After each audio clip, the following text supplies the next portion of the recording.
The unintended consequences of well-meaning societal interactions on people with disabilities. Introduction. In our society, there's a widespread desire to assist people with disabilities.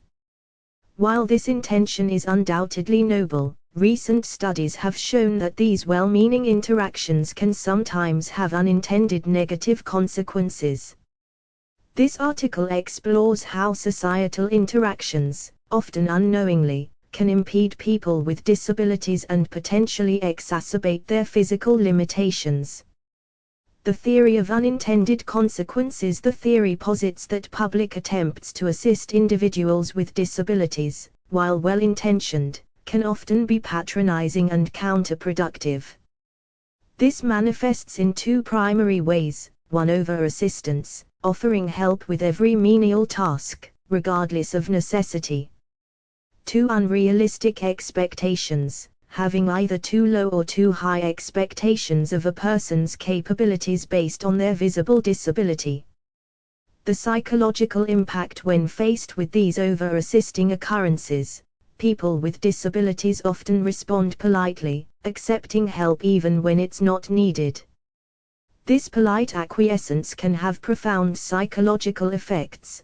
The subconscious mind records these interactions. It begins to internalize the idea that such patronizing treatment is normal or even desired. This internalization can lead to a self-fulfilling prophecy, where the individual's perception of their own capabilities begins to align with the lowered expectations of others. Physical manifestations. Studies have shown that this psychological impact can have tangible physical consequences. The subconscious mind, believing that more assistance is needed, may interpret physical conditions as worsening. This can lead to actual physical decline, as the body responds to the mind's expectations. External factors may also be interpreted more negatively, further hampering the individual's independence and capabilities. The breaking point. Eventually, many individuals with disabilities reach a breaking point. Constant patronizing treatment becomes overwhelming. The individual may start to respond abruptly or rudely, often with a sharp no, when offered unnecessary assistance. This behavior, while a natural response to frustration, can be misinterpreted by others as ingratitude or hostility. Towards a more empowering approach to address this issue, society needs to adopt a more nuanced and empowering approach to interacting with people with disabilities. Ask before offering assistance, and respect the person's decision if they decline. Avoid making assumptions about a person's capabilities based on their visible disabilities. Treat people with disabilities as individuals, with their own unique strengths and challenges. Focus on creating accessible environments that promote independence, rather than assuming constant assistance is needed. Conclusion. While the desire to help is commendable, it's crucial to recognize that over-assistance and patronizing behavior can have negative impacts on people with disabilities. By fostering a culture of respect, independence, and genuine understanding, we can create a more inclusive society that truly empowers all individuals, regardless of their physical limitations. The complexities of equality. The evolution of prejudice. While we have made significant strides in addressing prejudice against people with disabilities, it's crucial to acknowledge that the journey towards true equality is far from complete.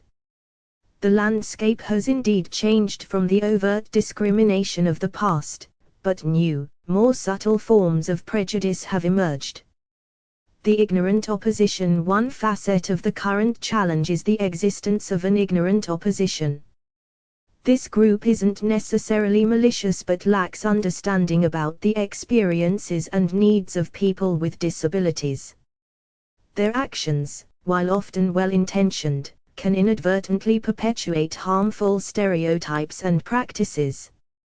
Misconceptions about capabilities leading to underestimation or overestimation of abilities, unintentional exclusion through lack of consideration for accessibility needs, perpetuation of outdated or offensive language and attitudes. The selfish opposition. Another aspect to consider is the presence of a selfish opposition.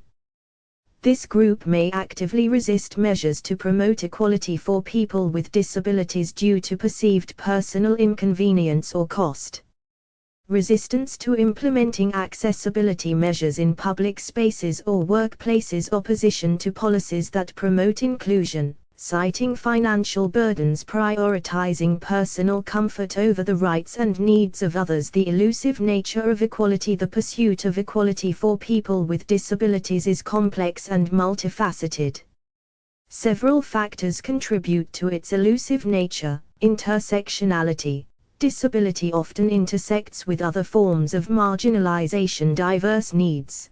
The disability community is not monolithic, making universal solutions challenging. Societal inertia. Changing deeply ingrained attitudes and systems takes time and persistent effort. The importance of addressing detriments to make progress towards true equality. It's crucial that we openly discuss the detriments and challenges faced by people with disabilities. Silence on these issues only serves to maintain the status quo. Encouraging open dialogue about the barriers still faced by people with disabilities, providing platforms for disabled voices to share their experiences and perspectives, educating the public about the nuanced nature of disability rights and equality. Moving forward, while acknowledging how far we've come, we must also recognize the work that remains. By addressing both ignorant and selfish opposition, and by fostering open discussions about the detriments still faced by people with disabilities, we can continue to move towards a more equitable society. Promoting disability awareness and education at all levels of society, advocating for policies that address both overt and subtle forms of discrimination, encouraging allies to actively support and amplify disabled voices. Only through continued effort, education, and open dialogue can we hope to achieve the elusive goal of true equality for people with disabilities.